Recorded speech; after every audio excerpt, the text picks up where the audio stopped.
We are good to go. Okay.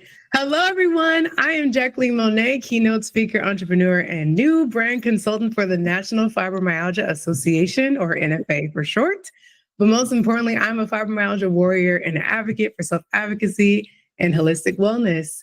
And we want to welcome you today to the Impact Series, where we have real conversation about fibromyalgia, chronic pain, and the tools that help us navigate our life with more ease and empowerment.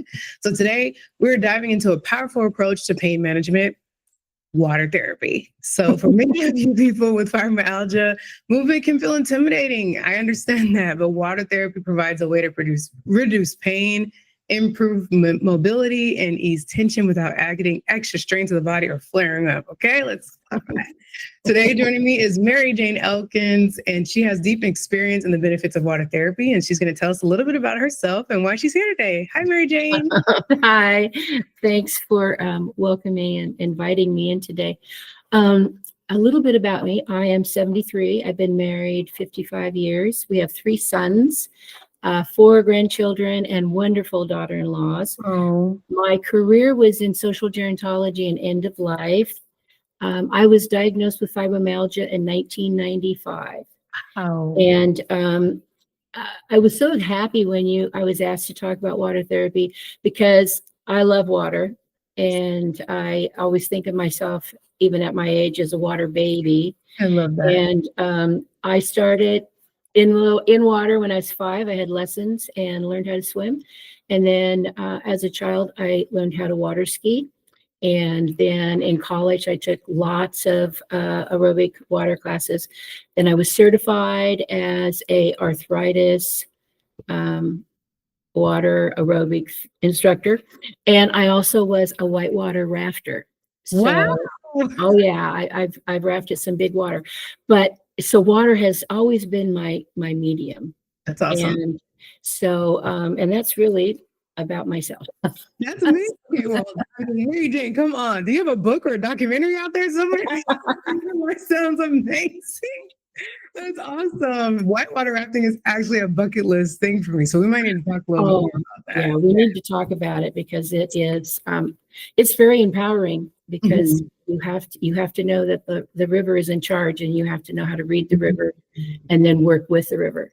Oh, I love that. So anyway. That's funny. That's how I describe my hair. Sometimes I need to let my hair speak to me and let my hair tell me what it wants to do today. Yeah. Flow with my hair. I love that. I need to do that for myself. That's great. And I know you originally were based in Oregon. So is that where you're able to do more of your outdoor water experience? And yes.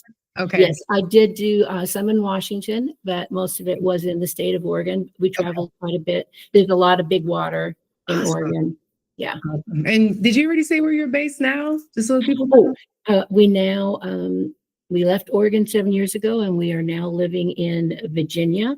Okay. And we live outside of Richmond, Virginia, and we're closer to the kids. Nice. Shout out to the DMV. I have some friends out there, so that's awesome. Oh, very good. So if it's okay with you, we'll just dive right into some of our questions. Okay. So what first drew you to therapy? I know you talked a little bit about that because you gave us a little bit about your background, but what drew you to it, and why is it so effective for fibromyalgia, you would say? My rheumatologist was going to send me for PT, and I was offered aqua PT, and I had never heard of that before. I think it was, so many years ago, it was the kind of the beginning of using aqua or water therapy for physical therapy. And so I found out it was a great choice for me. And the 2 things that they did was they did a Watsu, which is a water massage, which is a wonderful, it's very relaxing, and you get wonderful stretches. And the other thing they taught me was I Chi, which is a practice that has movement, breathing, and you visualize. And so after the PT, then I was so drawn to I Chi and I did that, as well as I did gentle water aerobic classes. And I found very quickly that both were helping with the sore muscles and giving me an endurance and a pain relief that I had not, the whole thing was just a positive experience. So I knew at that time that that was the direction I was going to go. And I've been doing Chi for 21 years. And of course, I've been in the water doing all kinds of different aerobic classes. Right. Okay. Wow.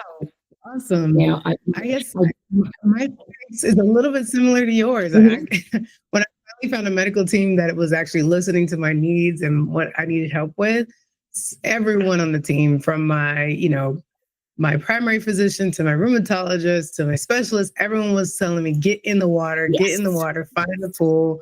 I used to be a runner, right? And so, I can't really run like I used to. I did half marathons and all kinds of stuff. And once I shifted into the fibromyalgia life, I couldn't really do that anymore. So they were like, run in the pool, get in the pool, just do some exercises. And it was intimidating a little bit. However, I'm like you, I love the water. I love to swim. I love to be outside. And once I finally went to the classes and signed up at my gym, or found a gym that had them available, right? It was just such a rewarding experience, and everyone's so fun and excited and in a great mood. And I also discovered, wow, I don't flare up as much after this. And I really get a good, cardio workout of what I need, and even toning. And it's really great for the body. But you just introduced me to two new aqua therapy solutions or options that I definitely need to try out for myself, because it sounds incredible. Okay. Well, the thing I like about the Chi is that it's 19 movements. And not only are you doing wonderful stretches, but you're also practicing breathing. So when your palm is down, when your palm is up, you inhale. When your palm's down, you exhale. And you also visualize on the word or name they've given to each movement. So for example, like gathering, when I'm in that movement, then I pull in all the things that might be bothering me. Maybe it's an anxiety. Maybe I'm angry about something. I'm concerned about something. So I pull that all in, and the very next movement is freeing. And that's when I'm doing the movement, that's where I'm letting all of that go. So it's a physical, a mental, and an emotional. It's a wonderful, I look at it as a 3-in-1, because you're getting the movement, the breathing, and you're getting to visualize, or I call it meditation. And so, if you have a chance to try out Chi or the Watsu massage, those are two great things to use for fibromyalgia. That's awesome. I might have some new goals for next week when I go back to. That's really great. And it actually brings a stronger meaning to the word therapy, because the way you just described that is a way that people can see therapy in those different types of ways as well. So yes, is a very fitting phrase for what you just described. So that's amazing. Thank you for that. Yeah. So what do you think are some of the biggest misconceptions about water therapy? I think there's two. The first one is that it's only for your lower half of your body. And because that's the part that's in the water. That is false. My arms are burning. Okay. And it's great if you're just doing a lower body, but by going into just deeper water, upper waist or to your chest, you can get the same kind of workout with your upper body as your lower. So I think that is one of the misconceptions. The other one is that it's easy. And when you start out, you are going to start out with a gentle water aerobic class. And you can save the advanced classes for later. I mean, it's not the intensity. You want to be able to see the benefits. And so if you do too much, you won't see that, because you'll give up. So take something gentle. Know that the advanced classes, you can try those later if you want to, but just have the ability to be in the water and to experience it, and have one of the things that you mentioned about the buoyancy. The buoyancy is wonderful because it takes the strain off of your muscles, and the resistance, your joints, it takes off the buoyancy is for your joints. So it takes off the distress to your joints. The resistance is what builds your muscle and your endurance. And so there again, you have two things that are happening at the same time, and the benefit is great. There is your muscles have let me see if I want to, your muscle strength is achieved 4 to 12 times faster in the water than on land. Mm. So, you know, it doesn't get better than that. Oh yeah, that's a great statistic. I love that. I had no idea. So that's a really Yeah. huge misconception there. Okay. Yeah. So water is, so if you think it's easier, you know, just, yes, that's great. But you have to remember the amount of work, I mean, the amount of good that is coming from being in the water. Right. And so I think that's the second misconception. I think I can add a third. Oh, When I talk to people, they always assume it's for the older oh, I population. probably didn't think about that because I'm in that Right. group. Yes. Right. You know, I walk in there and I'm in my mid-30s and I'm like, hey, everybody. Yes. So, like the biggest population in the class is older, but I do see some young folks in there too. Oh, there is?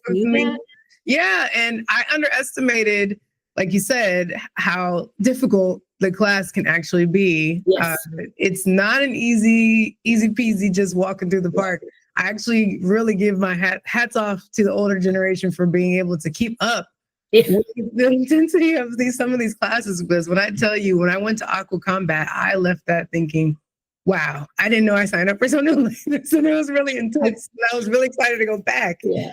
But no, it should not only be for an older generation or older crowd. All ages should try and attempt to learn how to use aqua therapy and aqua fitness, aqua combat, whatever aqua you want to put in there, water experiences, because it's incredibly resourceful for anyone. And I think people automatically just assume, I was one of them, I'm not gonna lie, back in the day. I think, they have like aqua arthritis classes and things of that nature, but I never imagined that I would be diagnosed with fibromyalgia in my 30s. So I didn't know that I would need aqua therapy. And yes, I enjoyed swimming, but it's different, when you're intentional about what you're doing in the water and the benefits that it can add to your body. So yes, that's a huge misconception, I would say. And we need to yeah. And I think that during the day, you're really going to see that. But if you take evening classes, because I mix them day and evening, the evening classes, you're going to get the younger people. Yeah. And what you were talking about, combat, our class was called boot camp. Ooh. And I was so proud of myself because there were all these young people. And I never came in, I was always last in the circuit, but I didn't care because I still was able to keep up in the circuit. I mean, I wasn't, but unfortunately, then there came a time that I was not able to do that anymore. And I dropped down to the daytime class. It was the same kind of exercises, but there's a definite different feel when you're with a group of older people. The energy is different. And so, the music is actually better too, I think. These is fun, up tempo is great. I love it. Yeah. Let's see. And then can you break down the science behind why water therapy works for pain management, in your opinion? Well, I think the hydrostatic pressure of the water, it helps reduce the swelling and inflammation. It is a boost to your heart and lung strength. And this is true in both if you're in a warm water or a cooler temperature. I would start in warm water, something between 84 and 89 degrees. It just, it's going to help with your muscles so that they're going to relax more with the warmer water. It improves your blood flow and circulation. So there's a lot of science behind water therapy and the benefits. Yes, that's awesome. That's really great. I'm gonna leave it there because I think you actually hit a lot of them on the head. And, I guess we already talked about it, but if you could reiterate, the best types of water therapy activities for someone with chronic pain, because I feel like people associate chronic pain with thinking, I just need to rest, sit here and not do anything and try to feel better. But what's something that we can recommend to those kind of folks? The most important thing, if you want to move, you have to move. Yes. Because the more you don't, the secret is you want to get in the water and do a routine, which is going to be beneficial to you, not like only physically, but emotionally and mentally. But you don't want to do so much that then you have a pain flare because you overdid it, because our tendency then is to say, well, I can't do that.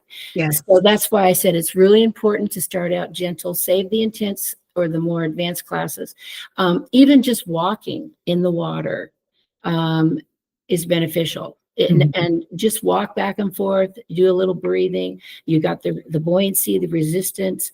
If, it doesn't have to be in a class setting, but I think the class gives you so much more because you're with people who are like-minded people. There's the social aspect of it. They're very supportive. And so I think you can do this, or you really should do this for the benefit of your health, because if you just sit, it's going to get stiffer. In the water, as we said, the buoyancy helps you take the pressure off the joints. The resistance builds your muscle. Do it slow. Yeah. But the secret is show up and the benefits will come, and just be patient with yourself and enjoy. Just enjoy the process. Yeah. Yeah, I agree with all of that. It's really great sentiments, honestly. And I think it segues really great into our next question of those who have maybe never tried it. How would you recommend them getting started? I would look online and see. You want to get a facility. I think a facility that is indoors is the best choice, because then you can be there 12 months out of the year. Right. But you want a heated pool. Yes. And you can ask your friends. A lot of insurance companies, or some, I shouldn't say a lot, some insurance companies, they pay for your membership. Mine does. And so I don't pay a penny to go to the pool. It's really, yeah, it's a wonderful benefit. And so I would check and see what is available. And then I would set up a tour. So you're actually looking at the facility, pick up a copy of what classes they are offering, and then buy a swimsuit and give it a try. Now I have three things I'm kind of passionate about, but I would get a pair of aqua shoes. I like my feet protected, and they're lightweight. Yeah. But the other two items that I wear all the time is I wear aqua leggings that keeps my legs warmer, and I also have an aqua jacket that is a full zipper in the front that keeps the upper body, because swimsuits they're not there to keep you warm. Right. So that gives me some extra protection. Because I do some of my classes in a colder, deep pool. Okay. So I like to have that extra protection, because I like doing my aerobic part in water a pool that I can't touch the bottom, and then I have absolutely no joint issues at all. Oh, I love that. It's kind of like the float sensory deprivation experience, almost like you're It is, yeah. getting it out for your body. Yes, that's I just like floating in the water. It's just it's when you can do that, it's just a fun feel. It just embraces you. I really do. Sometimes I just swim back and forth on my back just to get Yes. Great. Yeah. So I think that's great advice. And even for me, I'm kind of a novice-ish into it, probably 6 months to a year in the space. And it was kind of intimidating, especially for someone like me, right? Like I have to figure out, how am I going to cover my hair? What am I going to do to protect my hair in the water, my skin, and different things like that? So I think what helps me, especially gearing up to prepare to go and for after, get your clothes ready the night before, get your bag ready, get all the things, the items that you need for the class. You need to protect your eyes. You need to protect your hair. Do you need shoes? Do you need something to protect your body or your skin? Try to do it, the night ahead and pack it all. So you're not rushing that morning. You don't feel frantic, trying to get to your class, because I've been there, but then you also learn from other people in the class. You see what they're wearing, you see what they have, what they bring maybe in the locker room, and you can get some ideas. I know I definitely picked up some ideas of things I might need if I'm taking a class or by myself. For example, I noticed, I guess at this age, and I got my tonsils removed years ago, that I can't hold my breath while I swim like I used to. And so I got like a full mask snorkel so I can do laps back and forth, a little bit more easily. Or in the class, I definitely have like swim shoes that I can protect my feet, because I noticed when I first started going, man, the bottom of the pool was really messing with the bottom of my feet, and it was really getting irritated and raw. So there are some things that can just help you gear up to get your mind right and ready and prepared to go to the class. 'Cause I think that's a big part of it too, actually getting up and going, because Yes. mentally we can Yes. stop ourselves from going thinking, I don't have all these things I don't need. But even if you just need to get started and you don't have all this equipment, that's okay. Just go and get in the pool. I sometimes see people in there with a t-shirt, Oh tank yeah, top, you see all t-shirt, kinds of shorts. Yeah. all Yeah. So you kinds of don't need all this costumes. fancy equipment to go and get started. Signing up and getting in the building is really the biggest part. Yes. Yeah. And getting some good recommendations on locations that will benefit you and have good experiences. Like I found out about mine because of my physical therapist. She recommended the location. And luckily the place that I go to is a Piedmont Wellness Center in Fayetteville, Georgia. And they have a physical therapy section attached. They also have an urgent care facility attached to the building. So it's a full wellness center. It's amazing. And I know you mentioned when we were talking off camera, the different pools that you have in your facility. It sounds like mine might be a little bit similar. The Olympic swim lane style, the warmer aerobics, arthritis side, and also like hot tub and things of that nature. So I would say if you can find a place that has a range of options for you to figure out what fits best. Like I like to start in the hot tub before the class, loosen my body up, then get into the pool and get ready for the water. So everyone have their flow. That's great answers. Thanks, Mary Jean. I do just the opposite. I go in the cold pool first, and the carrot is I'm going to the warm pool. Yeah, Work really hard because then I can get out of that class and go and have my IT in the warm. Sometimes the weather outside helps me determine that too. If it's freezing cold, I might do something different, or I might end in the sauna or something because that's another option for the body to recover. So would you say, have you seen any, even if it's through yourself or other people, since you've been in skin in the game for so many years, have you seen any surprising or dramatic transformations in people using water therapy? I have. I wanted to add two things to our Sure. last question or conversation. One was bring a bottle of water. Oh, and yeah. Put it on the side of the pool Yep, because you're going to work up. You want to stay hydrated, and I think that. And also, when you were talking about the bottom of the pool, the deck can be slippery, and that's another reason I think deck shoes or aqua shoes are important. And the last thing is, we get hung up on what our body shape is, and that we're not going to look good in a swimsuit. I'm sorry, everybody at the pool has that same thought, and you just have to get over that and go and just be there, and you will find that it doesn't matter. Nobody is there to see if you've got a designer swimsuit on or if you got the t-shirt on. They're not there. They're happy to see you, and everybody's there to benefit from the water. Ooh, that's such a good point, because I definitely was worried about that. But no one at all calls attention to anything that you're wearing unless they like you. They might say, "Hey, that's a great suit," and you go, "Okay." Exactly. Yeah. So I bought some, quick ones, some full. I have like the one pieces that are shorts. They go all the way down. A kind of more of the workout type of swimsuit for the class, because I noticed if I just wore a casual one, it was not good protection for the girls.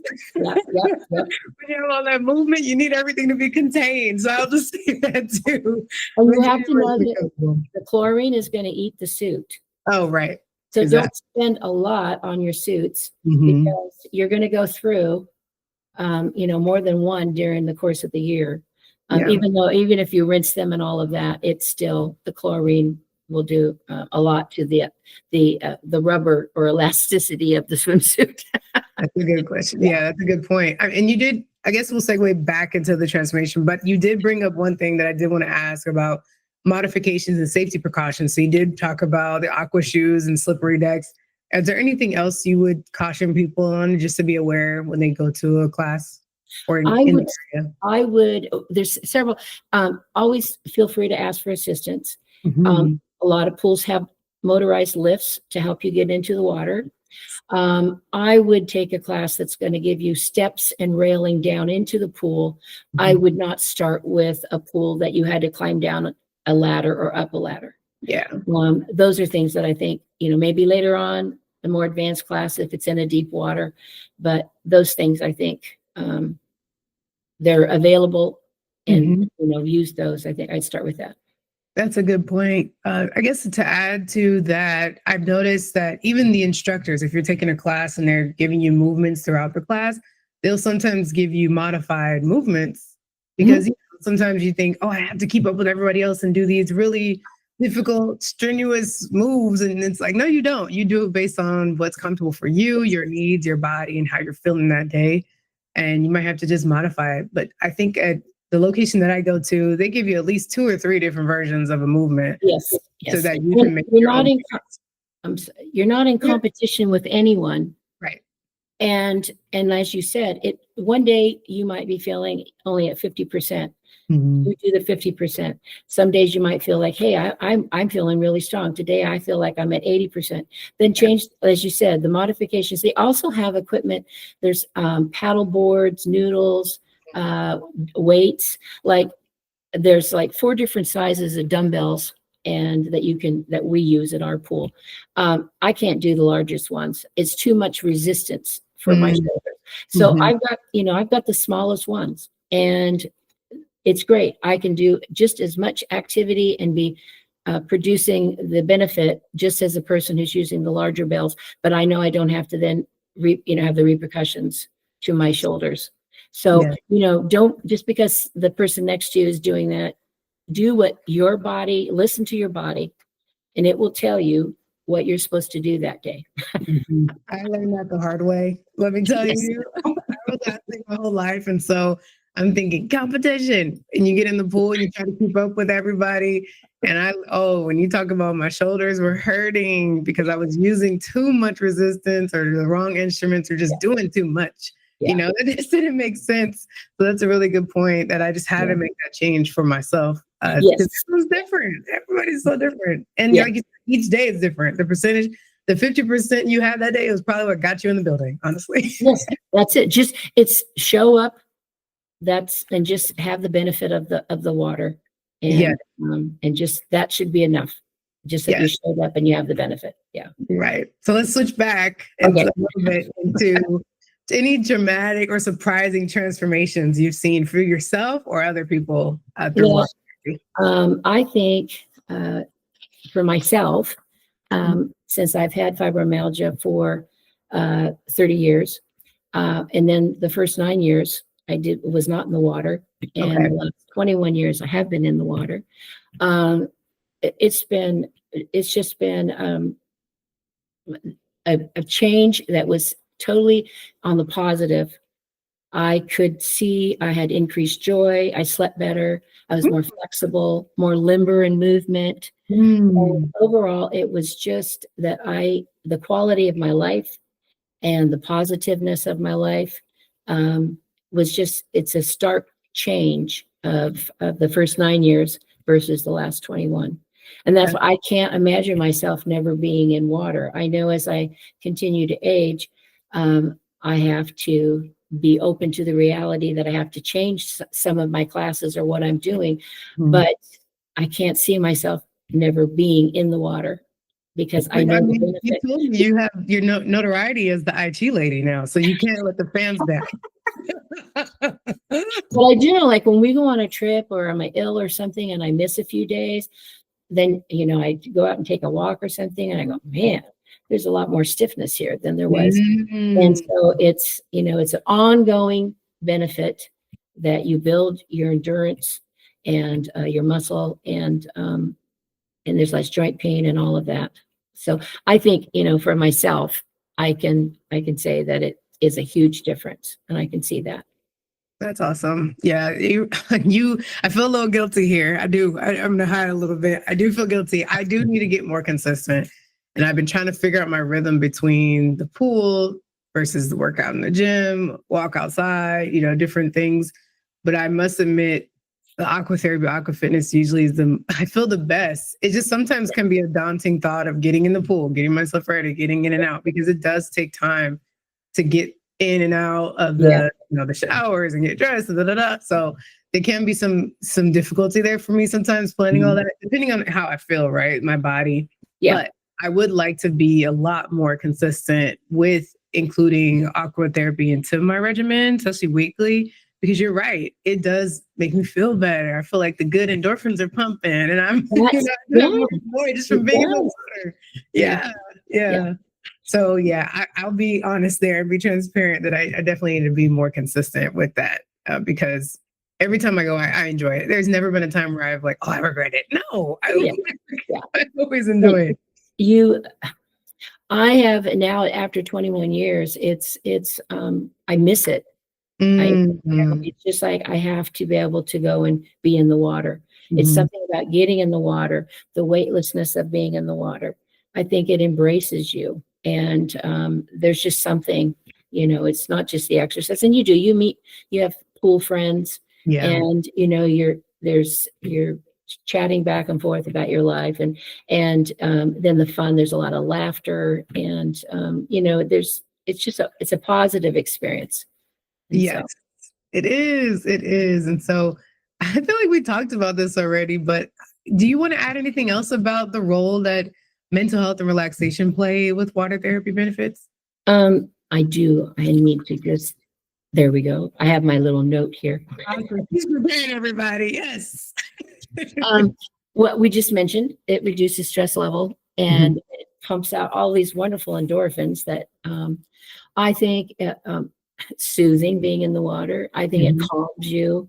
It definitely, you get in the pool, you might be feeling a little, down for some reason. By the end of the hour or the 45 minutes, your mood has lifted because it's just you're having that socialization with other people.